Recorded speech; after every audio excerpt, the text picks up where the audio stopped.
మీ అందరికీ తెలియదు ఏంటంటే నేను రాజు గారిని నేను అంకుల్ అని పిలుస్తాను.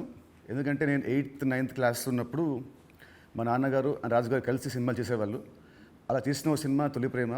సో అప్పుడు సినిమా రిలీజ్ అయిన ఫస్ట్ డే హిట్ తర్వాత మా అందరము ట్రైన్లో వెళ్ళాము తిరుపతి. అప్పుడు అక్కడ మా ఇద్దరు కొంచెం బాండ్ ఏర్పడింది. ఆ తర్వాత వచ్చాక నేను కాలేజ్ బంక్ కొట్టినప్పుడల్లా నేను ఇలాగే దొరికిపోతుండేవాడిని. ఒక ఇన్సిడెంట్ ఇంకా నాకు బాగా గుర్తుంది. సంజయ్ థియేటర్ బయట రోడ్లో మీరు ఇటు సైడ్ వస్తున్నారు కార్లో, నేను ఇటు సైడ్ ఒక బైక్లో వెళ్తున్నాను. సినిమాలో ఒక హీరోయిన్ చూసినట్టు లుక్స్, అంత బిజీ రోడ్లో ట్రాఫిక్లో మీరు నన్ను చూడడం, నేను మిమ్మల్ని చూడడం చూసి నేను భయపడిపోయి మీకు కాల్ చేసి అంకుల్ ఇంట్లో చెప్పకుండా చెప్పడము, థ్యాంక్ యూ మీ ఇంట్లో చెప్పలేదు, మీరు చెప్పుంటే అప్పుడు నాకు పగిలిపోయి ఉండేది. సో అది మా ఇద్దరి మధ్య ఉండే బంధం. సో ఆ తర్వాత కలిసి నేను హీరో అయ్యాను, తను ప్రొడ్యూసర్ అయ్యాడు. అండ్ అంకుల్ ఫస్ట్ మీ ఇండస్ట్రీకి వచ్చింది నాకు గుర్తున్నంత వరకు మీరు హీరో అవుదామని వచ్చారంట, కరెక్టా కాదా? ఒక సినిమా స్టార్ట్ కూడా అయింది, మధ్యలో అయిపోయింది. ఇది కరెక్టా ఫాల్సా? కాదు, ఫాల్స్. పక్క పక్క పక్క ఫాల్స్. ఓకే, మీ ఫస్ట్ సినిమా దిల్. ఆ సినిమా స్టార్ట్ ఎలా అయిందంటే అప్పటికి ఆది ఇంకా రిలీజ్ అవ్వలేదు, జయం రిలీజ్ అవ్వలేదు. వినాయక్ గారిని మా నాన్నని హోటల్లో కూర్చోబెట్టి ఎప్పుడు సినిమా రిలీజ్ కంటే ముందే మీరు దాన్ని లాక్ చేశారు. అసలు మీ నమ్మకం ఏంటి, మీ ధైర్యం ఏంటి? రిలీజ్ కాకముందే అప్పటికి ఆది మూవీ రిలీజ్ అయింది, నీ జయం రిలీజ్ కాదు. అప్పటికి ఆది రిలీజ్ అయ్యి వినయ్ నేను బేగంపేట సైడ్ వెళ్తున్నాము, నీ జయం పోస్టర్స్ ఉన్నాయి. ఓకే. సో జయం పోస్టర్ చూసి నాకు ఎవరి కుర్రాడు భలే ఉన్నాడంటే మా సుధాకర్ రెడ్డి కొడుకు జయం సినిమాతో లాంచ్ అవుతుండే, భలే ఉన్నాడన్నా, నీ సినిమా అయినతో చేద్దామా అన్నాడు. వై నాట్, ఇమ్మీడియట్లీ నేను డాడీకి ఫోన్ చేసి ఆ మీటింగ్, నీ జయం రిలీజ్ కాకంటే ముందే మీటింగ్ చేసాము. సో దిల్తో మీ పేరు దిల్ రాజుగా అయింది. సో మీ ఫీలింగ్ ఏంటి? వినాయక్ గారు మేము మీకు ఇచ్చాం మా పేరు, లేదంటే మీ డబ్బులు పెట్టి మీరు మాకు హిట్ ఇచ్చారు కాబట్టి సొంత పేరు మీరు పెట్టుకున్నారా? అంటే జనాలు ఇచ్చారు అది.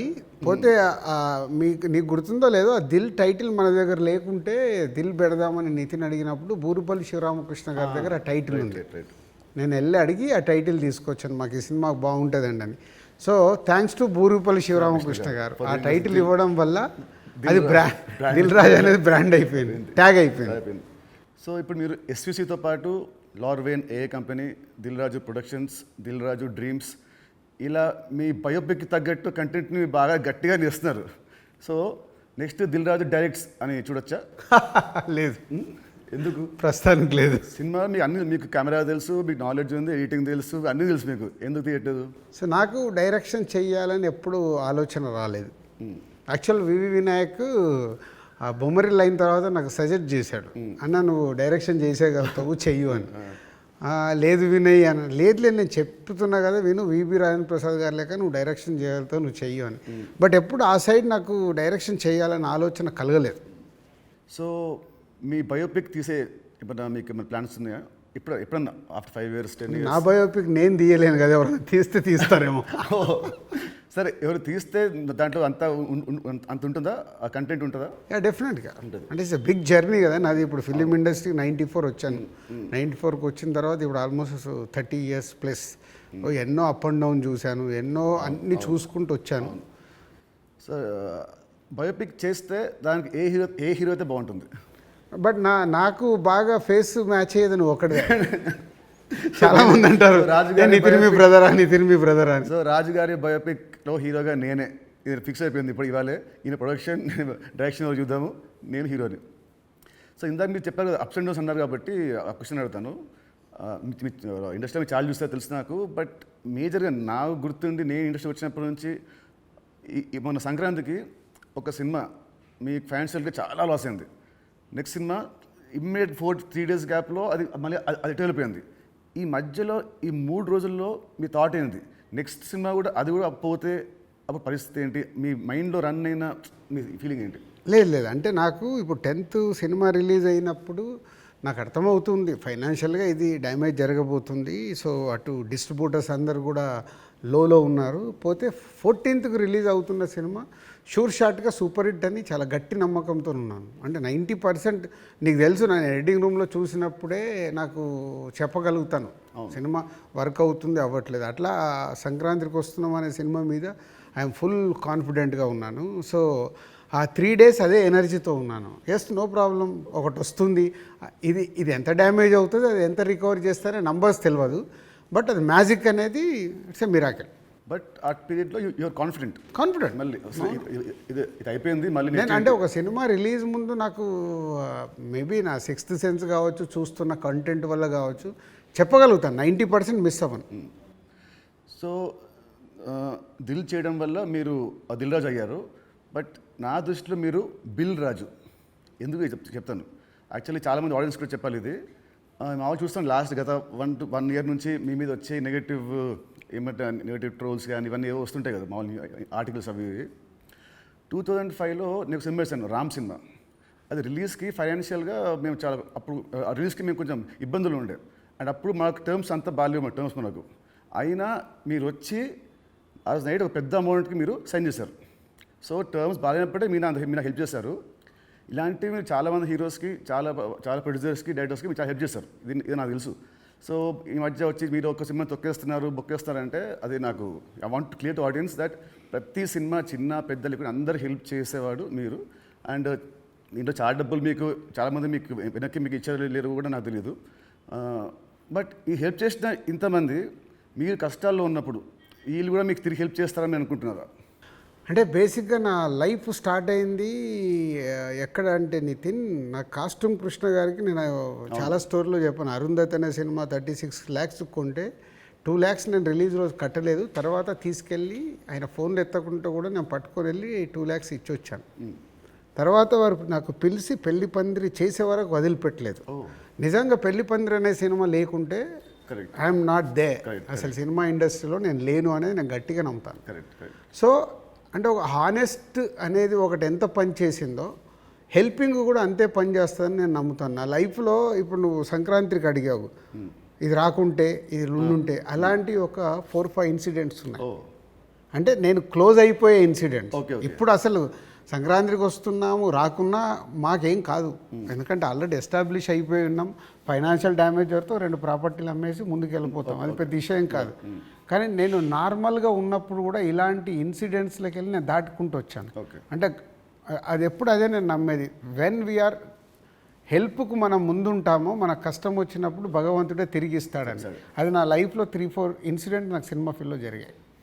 దిల్ మీద చేసినప్పుడు ఆ రోజుల్లో ఇట్ వాజ్ ఆ రోజు సినిమాకి ఖర్చు మీరు బాగా పెట్టారు. ఆ రోజు బాగా పెట్టారు. అండ్ అందుకే అప్పటికి మన వినాయక్ గారికి ముందు సినిమా కూడా అంత ఆడలేదు, బట్ స్టిల్ మీరు ఖర్చు బాగా పెట్టారు. ఆ సినిమా హిట్ అయింది, దాంతో మీ లైఫ్ మారిపోయింది. ఇప్పుడు తమ్ముడు సినిమాకు ఒక రిఫరెన్స్ లేకుండా కూడా మీరు ఈ సినిమాని ఇంత ఖర్చు పెట్టారు. దీని మీద నమ్మకం, కథ మీద నమ్మకమా, డైరెక్టర్ మీద నమ్మకమా, ఆర్ ఈ తమ్ముడు సినిమా మీకేం తెస్తుంది? పేరు తెస్తుందా, డబ్బు తెస్తుందా? అంటే ఈ సినిమాకు బేసిక్గా నేను క్రెడిట్స్ ఇచ్చేది డైరెక్టర్కే. ఎందుకంటే ఎంసీఏ అండ్ వకీల్ సాబ్ తర్వాత ఆయన రాసుకున్న కథని ఇప్పుడు ఉన్న సినారియోలో అంటే ప్రేక్షకుల్ని థియేటర్కి తీసుకొచ్చి ఒక ఎక్స్పీరియన్స్ ఇవ్వాలని ఏదైతే చూశాడో, అందుకే నువ్వు కూడా షూటింగ్లో చూసినావు, ఆయన తీసుకుంటూ వెళ్తుంటే నేను ఎప్పుడు ఆపలా.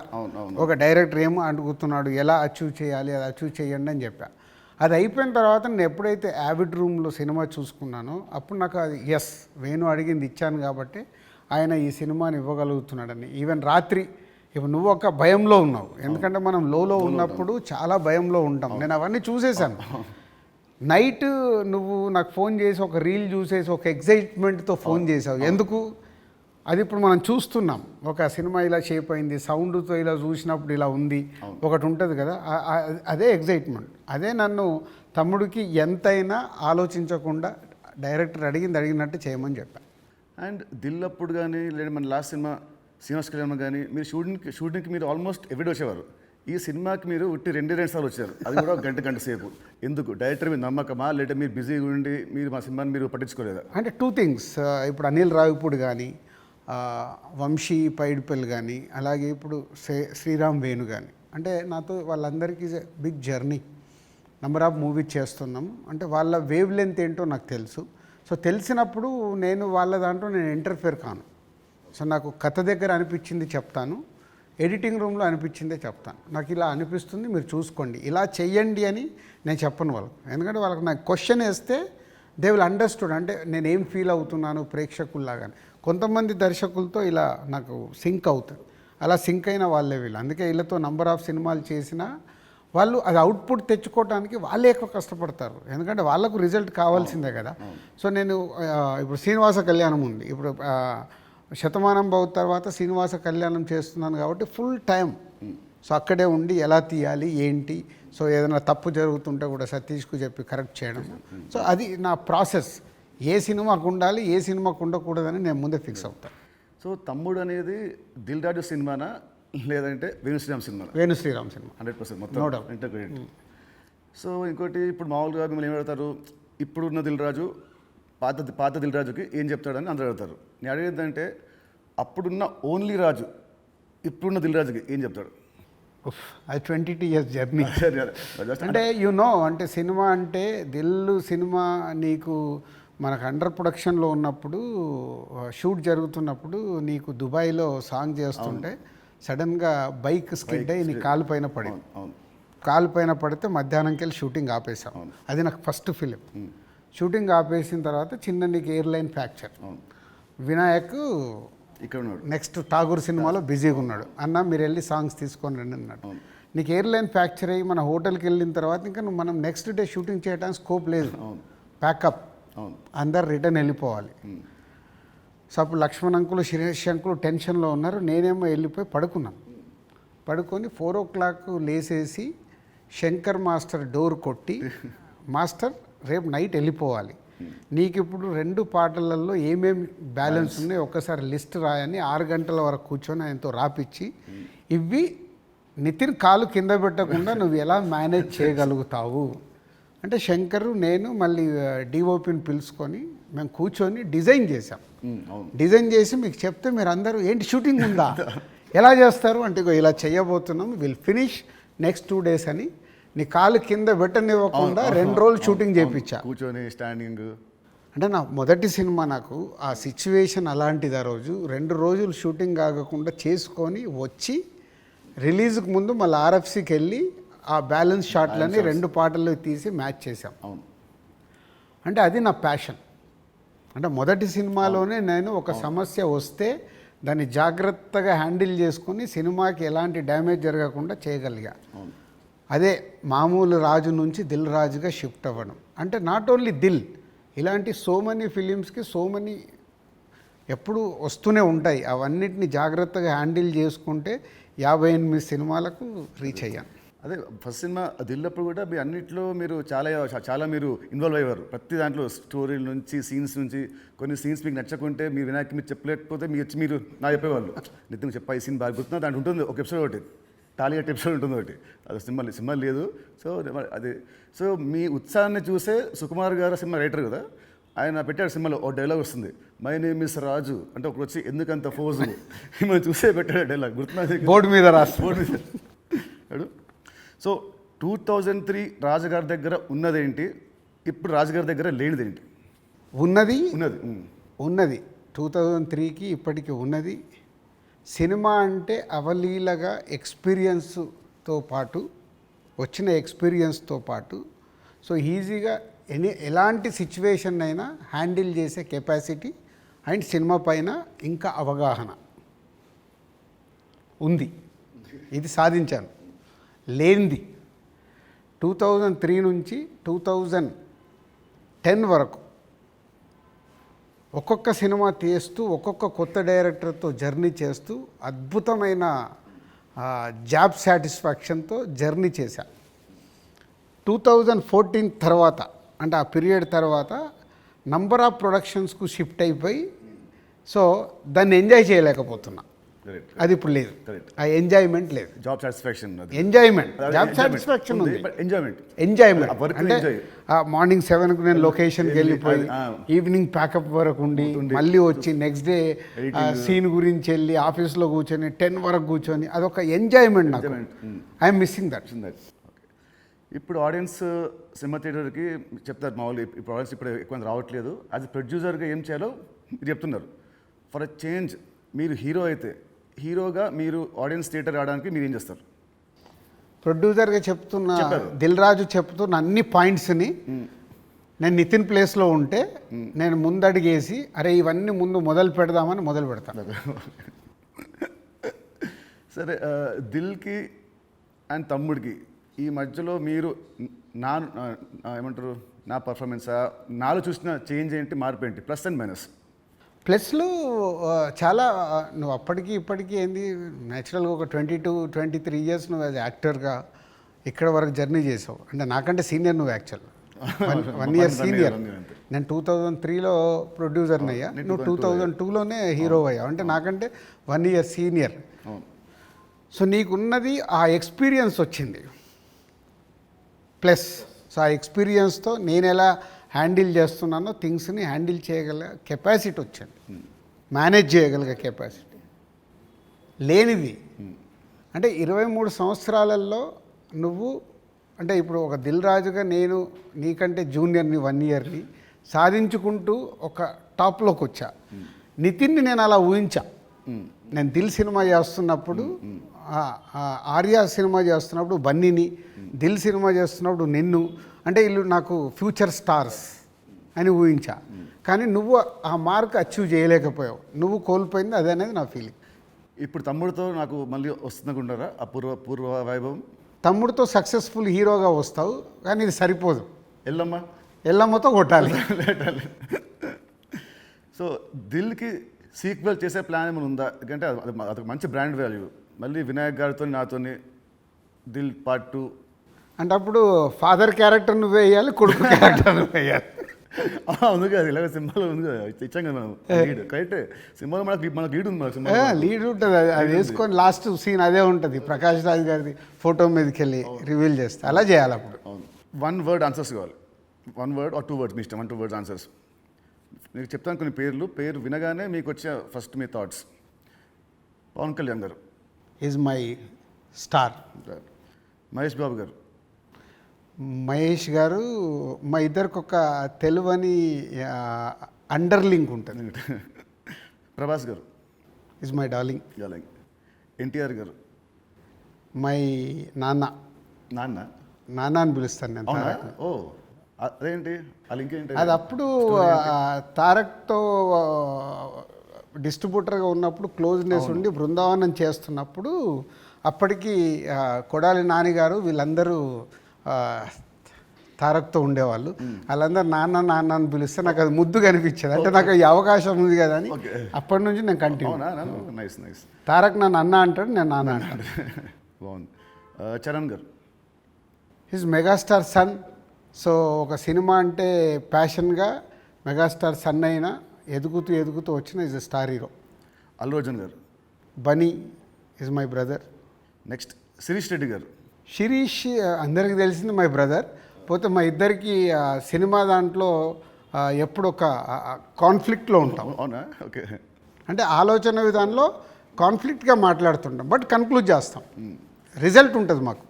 About Venu Sriram. Venu is my boy. Thammudu సినిమాని 3 ముక్కలో చెప్పాలంటే Thammudu, what is Thammudu for you? Nithin నాకు తమ్ముడు, వేణు నా తమ్ముడు. తమ్ముడు సినిమా మీకు పేరు తెస్తుందా, మీకు డబ్బు తెస్తుందా? ఫస్ట్ పేరు తెస్తుంది, తర్వాత నేను పెట్టిన డబ్బు తెస్తుంది, ఇంకా అద్భుతాలు జరిగితే లాభాలు తెస్తుంది. సో July 4th సినిమా వస్తుంది తమ్ముడు. సో ఆడియన్స్కి మీరేం చెప్తారు? ఎస్, అన్ని ఇంటర్వ్యూలలో చెప్తున్నట్టే. సో ఈ సినిమా, ప్రతి సినిమా అందరికీ ఇంపార్టెంటే. ఈ cinema Venu Sriram, so MCA Vakeel Saab తర్వాత బెస్ట్ సినిమా, ఆడియన్స్కి ఒక ఎక్స్పీరియన్స్ సినిమా ఇవ్వాలని చాలా కష్టపడి అవుట్పుట్ ఒక రేపు ఎక్స్పీరియన్స్ ఇవ్వబోతున్నాడు అవుట్పుట్తో. సో అది నో డౌట్. సో దిల్ రాజుగా నాకు సంక్రాంతికి వస్తున్నాం ఒక బ్లాక్ బస్టర్ అయితే, దాని తర్వాత మా బ్యానర్ నుంచి వస్తున్న వెంకటేశ్వర క్రియేషన్ నుంచి వస్తున్న ఒక మంచి సినిమాతో దిల్ రాజు మీ ముందుకు తీసుకొస్తున్నాడు ఈ సినిమాని. ఇది నాకు సక్సెస్తో పాటు ఒక ఎనర్జీని ఇస్తుంది. బట్ నితిన్కి ఇది సక్సెస్ చాలా అవసరం. సో ప్రాపర్గా సినిమాని మీకు నచ్చే విధంగా రెడీ చేసి మీకు తీసుకొస్తున్నాం. July 4th మీరు థియేటర్కి రండి, ఫ్యామిలీస్తో వచ్చి మీరు ఎంజాయ్ చేస్తారు సినిమా, అది నా ప్రామిస్. ఎంజాయ్ చేసిన సినిమాని బయటికి వెళ్ళిన తర్వాత మీరే చెప్తారు ఒక వావ్.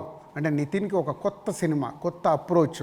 ట్రైలర్ కంటే ముందు తమ్ముడు వేరు, ట్రైలర్ వచ్చిన తర్వాత నితిన్తో ఇలా తీశారు ఆ సినిమా అన్నారు. అది ఫస్ట్ పాయింట్. అలాగే తమ్ముడు అని టైటిల్ పెట్టుకొని ఏ సర్టిఫికేట్ తీసుకున్న దిల్ రాజు.